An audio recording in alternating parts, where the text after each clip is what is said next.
we were working in a boat shed down at the Spit. We'd come together just out of chance. We knew each other from Dunedin, and I was working on some stuff in recycled water with developers, helping developers to apply sort of sustainable principles to their developments. And we talked about that was going to lead into a utility, and we discussed it. And you said, "Hey, you know, I'm around. That interests me. I could probably help you." You'd just come back from France with your family. Right? I had, and I was, I was fortunate to run into you, Terry. Just for those that don't know, remember Dunedin's in New Zealand, and we're Kiwis, right? Yeah, that's right. And we sat there, and with Terry's expertise, you know, in that water sector, and the crazy way that Australia treats it, you know, such a precious resource. That was the genesis for, you know, this business built around recycled water, you know, preserving water as a natural resource and doing things better and differently. And it certainly grabbed my imagination there and then. You know, that was 14 years ago, Terry. Yeah, that's 14 years ago, mate. Ago. Boy, we've built something big, and it's broken lots of frontiers. And I think at that time I had sort of a vision, which was we were going to showcase, you know, 3 facilities. Remember, at Central Park, Discovery Point, yeah. and at Pitt Town. And I thought that's a pretty good business, and we could probably grow that, and she'll be right. And you said, no, I think we could get some capital, and we could probably grow this bigger, and we could create it as a corporate, and we could take on the world. Actually, to be fair, I think that conversation was to have 3 showpieces. Yeah. We needed capital. Oh, right. Okay. So that's the commercial part of it. And that's where you came in, right? That's right. And I always recall you telling me sustainability's got the 3 legs. Yeah. And the 3rd leg is the economic sustainable. You know, it's Correct. great to have stuff that's good for the planet and environment, but it needs to be financially feasible. And for my failings, that's where I came in and sort of lent a bit of a hand on the commercialisation and tried to, you know, and we created the platform for what is now a great business. Yeah, correct.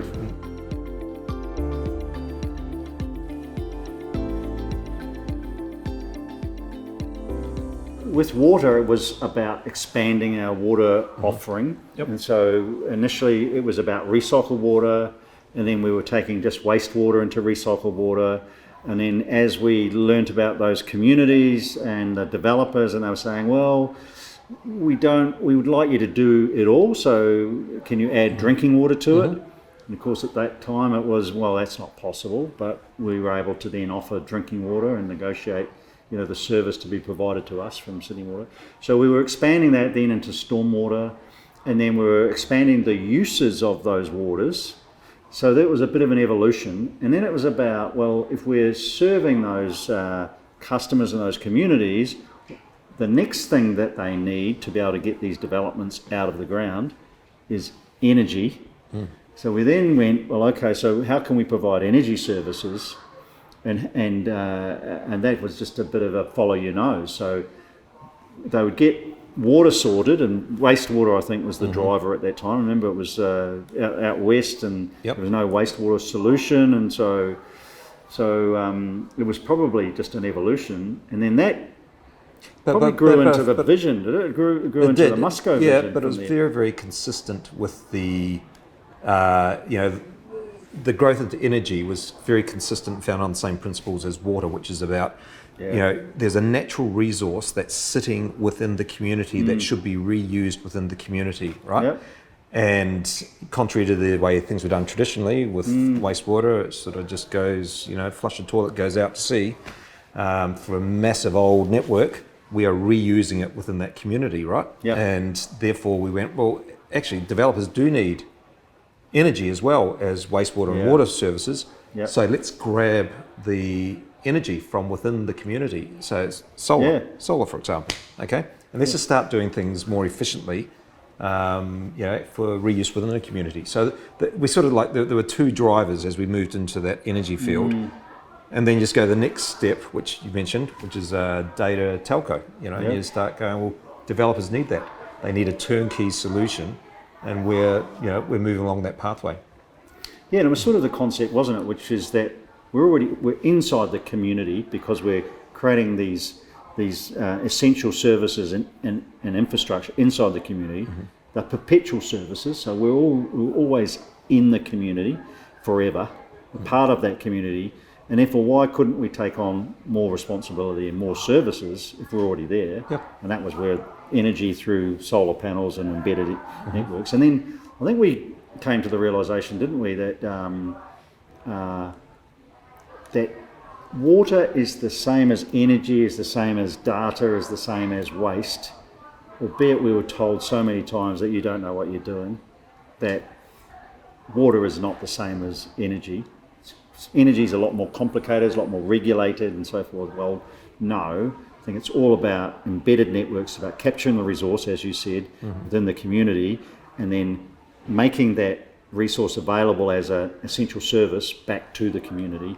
Correct. And then evolving that into a community business that is able to be self-reliant, self-sufficient, sustainable, and that then leads on to the model. So it's an evolution, water to energy, but it just drives you towards data and then to waste and then to other. That's true. And I suppose what we haven't talked about is, right from the get-go, it's always been about our stakeholders getting the best and optimised outcomes, which is around, we have client-led, so developer-led, interest to consider. Is it a better outcome for them? But more importantly, customers. So the people who buy the houses, the people who, live in the apartments for our embedded networks. It's really about making sure they have got the best, most cost-efficient, most environmentally effective product and service.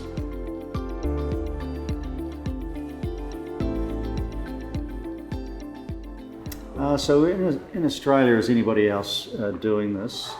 The water is tough, right? So privatised water is unique in itself in the regulatory environment that we've been able to create in New South Wales. And so I was involved in my consulting era to be involved in changing that legislation, which created the opportunity for us. And it only just came in when we met, right? It was only just coming in. It wasn't even quite there yet. And then took the regulation a long time to catch on. And I was able to create a little piece of legislation that tacked onto some other legislation, which largely isn't used, and we've used the private water utility legislation. So cracking water and then leading into energy is a lot easier than getting into energy and coming back into water, right? And that's because energy is a lot more competitive. There's a marketplace for it, and there's a marketplace for data. There was never really a marketplace for private water. That's right. And if you look at the current market offerings, you've got energy competitors. They bundle with telco offers. Yeah, so Wi-Fi. So they're bundling on that side. No one can bundle with water. No. So we start with water as a cornerstone. We can bundle energy. We can bundle data, telco.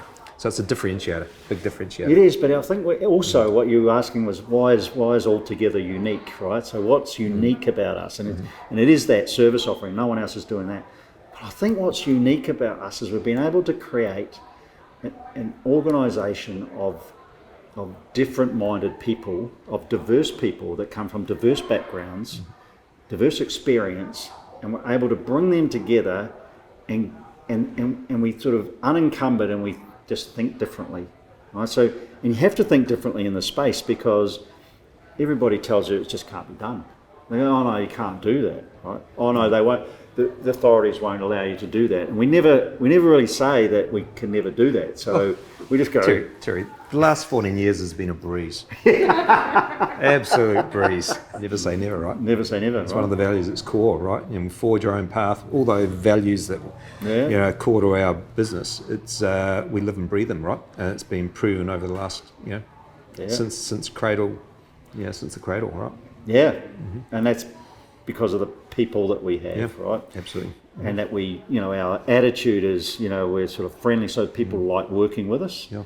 We care, so we care about, creating a better tomorrow. We care about the environment. We care about people. It's really interesting on the people front, right? We have as the business has evolved and grown and operationalized, we have certain, types of people we need for certain roles, and things are becoming functionalized. But remember, in the early days, we had to have people who are no longer with us, who are, moved on to other things, who just were very can do, will do, just got things. We had to do stuff. It was a very interesting dynamic with our people, but everyone had a place and everyone contributed to it. So there's not one person you can point to, historically or now, who we're totally reliant on. It's all part of the team. We just get the team growing, right?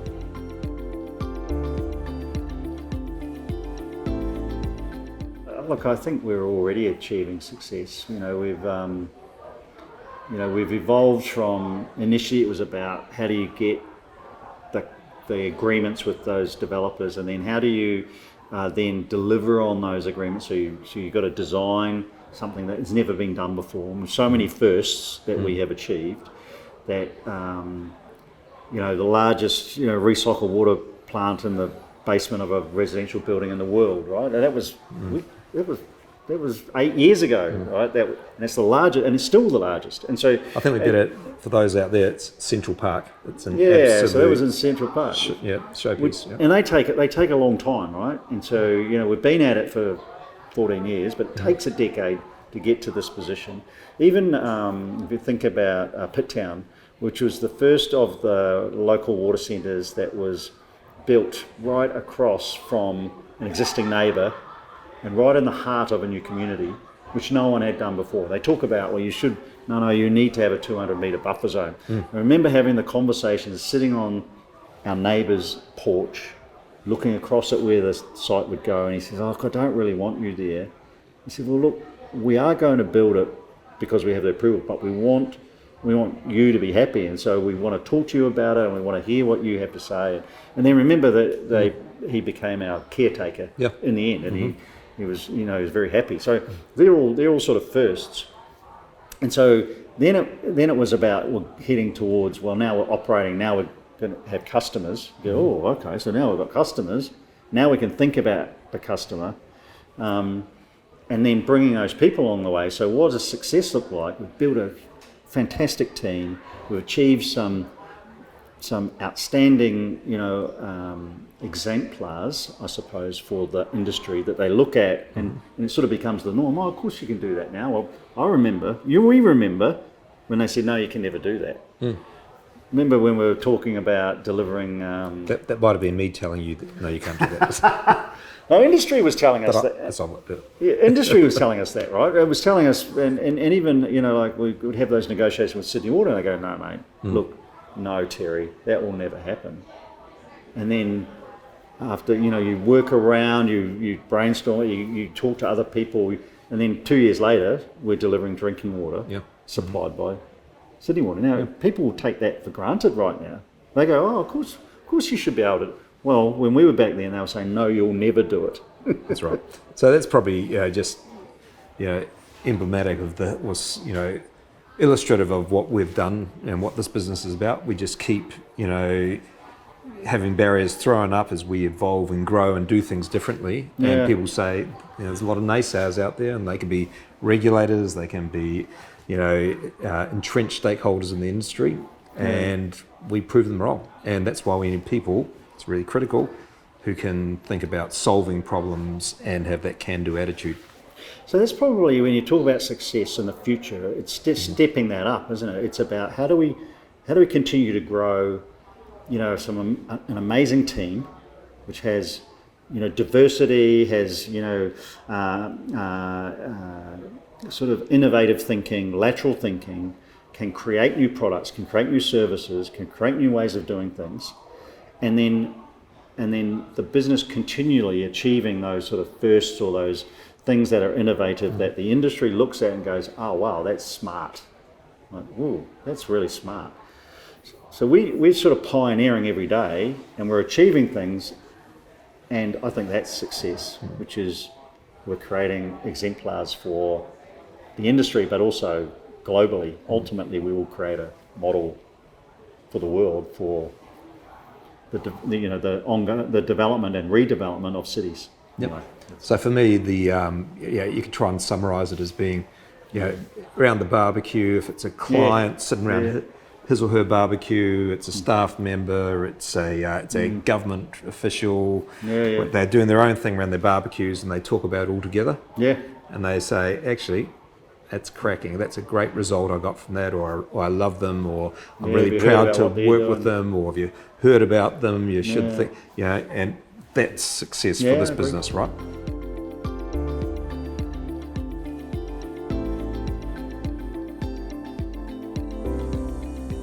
I think altogether is about the community and keeping them at the centre of that, and then how do we provide services that enhance that community, that make it more resilient, that allow it to thrive, which is our vision.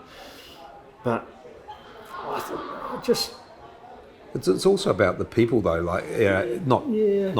And it's about the people. Like we've got offices up and down the eastern seaboard. We've got a really complex business, which is unique. Yeah.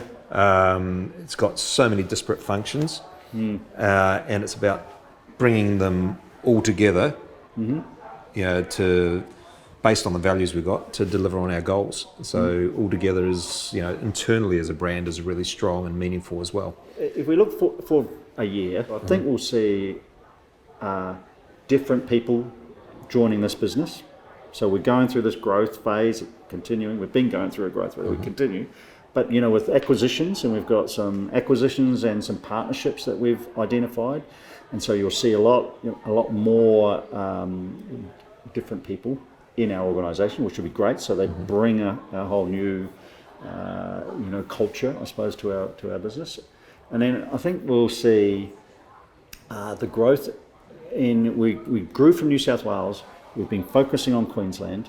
Our growth in the embedded energy spaces in Queensland. I'll see us continue that, but then also shift back our focus on New South Wales. So I think we'll see some of the more emphasis in the EENs and some of the sort of growth in water, in the focus around our existing schemes. So we're going to see a bit more focus in New South Wales, and then I think we'll also at the end of this year, so in a year's time, we'll then see also the lifting our head and looking wider. So outside of New South Wales and into ACT perhaps, into Adelaide, so looking wider outside of those areas. Yeah, and so that's sort of geographically, but also it's around, I think in a year's time we're going to have, operationalised the business, that the platform will be robust and we've customised and it's scalable, customised retail platform no one else is offering. So within a year, that's done, but which means the focus then shifts in the interests of the owners and and stimulation will be on growth outside what we're currently doing, which is new opportunities, not just markets, geographical markets, but even in existing markets, actually winning new business again, and so the pendulum's probably going to shift again to a lot more of that growth focus. Yeah, and that, how we've launched the academy and we've launched the leadership program, which was exciting this year. So I think we'll also see some of those. So our next layer of leaders will start to have taken on more responsibility. And I think in a year's time we'll see those leaders have lifted our business, and then the next leaders are coming up underneath that.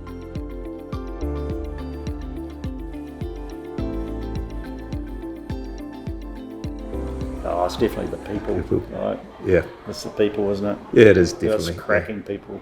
So the reason that we're here is because we're just inherently trying to create a better tomorrow, a better world, right? And what we're doing is creating a better world through the lens of the community. And how do we enable those communities to be resilient, to be self-sustaining, to prosper and to thrive. And I know it's our vision, but it's a nice thing to do, right? It's a nice place to be, right? Yeah. And so that's why we come to Altogether. That's why Altogether is a great place to work. If you reflect on it, there are very, very few businesses in the world where you can tick the box by the planet, you can tick the box by the people, you can tick the box by the clients, you tick the box by the customers, and we are absolutely doing the right thing, and we're challenging the norm, and it's really, really important.